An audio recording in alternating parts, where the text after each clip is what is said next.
welcome back to the show. We have Priya with Diemonds. How are you today? I'm great. Thanks for calling. Thanks so much for catching up with us. Now, are you in Toronto today? No, I'm actually in Edmonton, Alberta. We're on tour right now. Awesome. Got a big show tonight?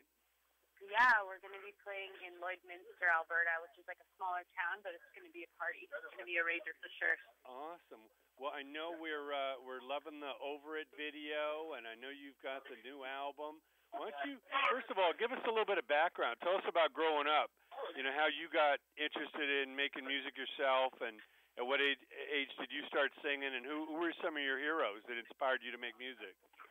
Well, my first hero ever was probably Neil Diamond, and then my second one was probably Paul McCartney. But the ones that kind of got me into hard and heavy music were Axl Rose and Courtney Love and Vince Neil from Motley Crue. Yep. Those are the people that really got me driven to make heavy, aggressive music. And I probably got into that when I was like 12 or 13. So when I started singing, I've always been singing. I was singing in the choir, and I always enjoyed it. But I was super shy, so I kind of didn't get in front of people until I was a little bit more confident in myself, and that probably came. Probably the first time I ever performed was at like a Full Talent show.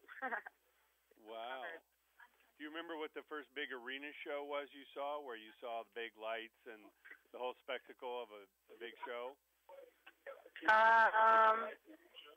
Well, the first show I ever went to was a band called Bush. But I went with my big sister. But the first band that I really loved, like just in a big arena, was Van Halen with Sammy Hagar. Oh wow! That was like a huge show for me, and I always just remember how huge it was. And I was up close, and I got to see everything pretty clearly, and it just kind of changed my life to be at a show like that. Yeah, there's nothing like that big production that just blows your mind and takes you to a whole nother world. So tell us about how Diemonds got together. You know, who were the first members in, and tell us about, your current lineup and how you feel you've got the strongest, band here. The current lineup is it's like our best line I've ever had, in my opinion. We all know what we want, and we are really hardworking, and we're working towards the same goal. And yeah, we love touring and we love doing it. But we have had a few lineup changes over the years. Over the last year and a half, we had some of our original founding members. Actually, two of them. They both passed away last year. So that was really difficult for us. So that's where we're at now. So you have CC and DK on guitars? I do, yeah. They're awesome. DK's been in the band for almost 5 years, so they've really got a good thing going. They really feed off each other, and it's like an awesome live show, Sure. And in your rhythm section is Aiden and Adam? Yeah. Adam's the newest to join the gang. He's kind of been with us for a while, though, touring with us, doing merch and roadie stuff when he was off time from his band Fatality. So it was actually a natural fit. He's like one of our really good friends already. We hang out with him all the time. He tours with us, and it's kind of perfect for the role. He's an amazing bass player and musician. Well, that says a lot, because I know a lot of people think of, being in a band as just being a nonstop party, but there's a lot of work. There's travel, there's setup. You got to handle your responsibilities. You just can't come off stage and get drunk and pass out, and lose any gear or merch. So it's good that he had some road experience with you before he stepped into the role. Exactly, yeah. I mean, he's definitely toured a lot with his old band, and to talk about what you just said, I mean, really, we used to try to pickle our livers, but now it's all about the show. We're here to play music, and we're here 110% to give it. Like, we're not on the road to party. We're on the road to play shows and meet fans and do what we do. So we've kind of shifted priorities. Sure. We started touring when we were really young. We've been touring for a while. So you grow up, you know. Yeah, I mean, it's all about great songs and a great live performance. I know you guys have played with people like Slash and Hell Yeah, and great bands that probably over the days did a lot of serious partying, probably had bad habits and addictions, and they woke up one day and learned that, man, they're not gonna, not survive like that. Their shows are gonna suffer, and their songwriting's gonna suffer, and somebody like Slash, who's just totally sober now, is at the top of his game, probably putting on the best shows of his life. I agree. I think Slash's band is one of the best live touring bands out there right now. I never miss them when they come to town, and we've had the opportunity to play with them a few times, and they're so. The best part about them too, that they're really nice and kind dudes. It's something that we aspired to be. We want to be. We want to be good people and play some rock and roll. So. Well, that's it. I mean, bands, if they take other bands on the road with them, they want to make sure that they're an asset to the live show. But more importantly, they're cool people to hang out with. They're professional. They're not going to start some problems that are going to reflect bad on their band or get in trouble with the promoter where they might not get booked again. And, it is a business. And you can be a maniac on stage, with your show, but off stage, you got to be, an asset. You've got to be able to get along with other bands and, be somebody that people look forward to bringing on the road with them. True, yeah, man. It's not the same as it used to be, kind of in the 80s where you could just, hang out and party, and it's a lot different now.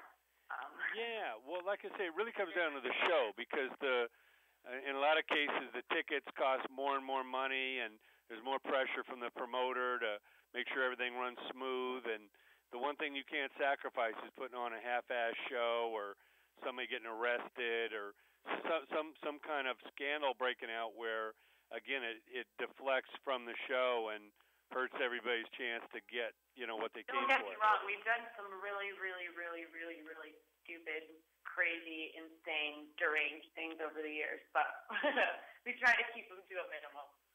Yeah. Well, that's awesome. Now I know you've toured around. You played the Heavy Montreal. You played the Seattle Hemp Fest. You've played Rocklahoma. What do you learn from hanging out and telling stories and being able to get to know other bands? It's amazing. That really fosters the community aspect of being in a band. You guys all get to hang out all day. It's camaraderie.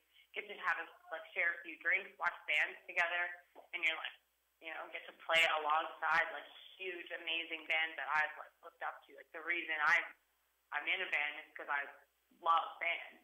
I've seen Motley Crue 26 times. To play on the same festival as them is just mind blowing. It's what I've been working towards since I started the band. Sure. And I was one of their first promoters, so to see Nikki Sixx and the boys do what they've done and then 30-some years later be able to go out on top with so much integrity, not with, a half a band or, half the energy. I mean, they're putting on the show of their life, going out on top. It's very admirable, what Nikki's done, and the fact he's going to ease right into his band 6 a.m. and DJ Ashba's already left Guns N' Roses to totally commit to that. It's an amazing thing. Yeah, it's awesome. Why don't you tell us about, any of the advice that you give to the young bands or young players? I'm sure a lot of people come meet you and, they want to do what you do. I know the business is constantly evolving, but what do you tell them as far as the kind of commitment or dedication it takes to not only be in a working band over time, but to really find your own sound and be able to evolve and grow in the business? I think the best way to find your own sound and evolve and grow in the business is tour. I think that waiting around for something to happen is not going to happen. At this point, that's just not how the music industry tends to work. You kind of have to put yourself out there. I think touring is the best way. You get to meet people, you get to make connections, like lasting connections. You get to bring your music right to them, right in front of their faces, and you get to do what you do best, which is play live. And, you know, you really get to hone your live chops. You get to see what it's like on the road, because if you were to get signed or if something cool was to happen to your band and you guys have never spent time on the road, you have no idea how that's going to go for you. So, sure. I mean, it's just like an athlete, you know, playing a lot of games, getting that experience, being hands-on. Yeah, absolutely. Well, Priya, we appreciate your time. Thank you so much for spending some time with us. We're going to let everybody know about the awesome new album, and know you guys got a great show tonight. Look forward to seeing you out on tour. Oh, great. Are you in LA? Yeah, we're in LA, so hopefully you'll be coming out Cali way. Absolutely. We'll be out soon. That's actually in the works right now. So. Awesome. Well, have a great show tonight, and we'll keep spreading the word. Thank you. Awesome. Thanks. Thanks a lot. Have a good one. Bye.